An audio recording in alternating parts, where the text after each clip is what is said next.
7 taon akong naging alipin ng mga yutang-yutang binukot sa Tagangban.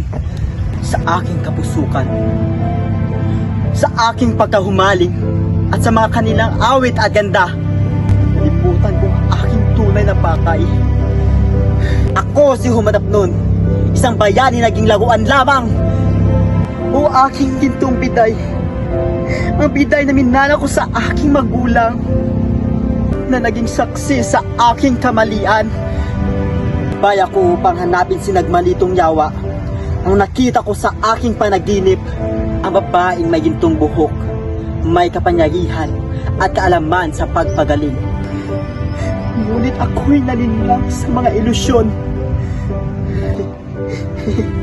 Dumadalap ang aking kapatid ang aking kasama. Iniwan ko siya at ang aking mga tungkulin.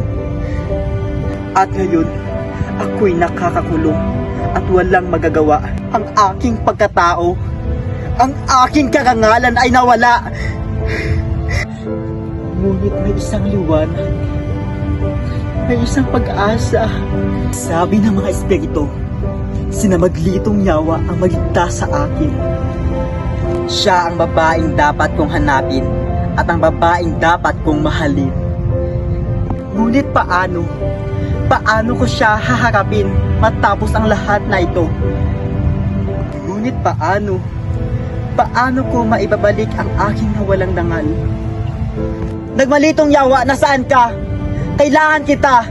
Kailangan ko ang iyong lakas at ang iyong karunungan. Kailangan ko ang iyong pagpapatawad. Ako si Humadap nun, ang isang bayani nagkamali. Sana'y may pag-asa pa para sa akin.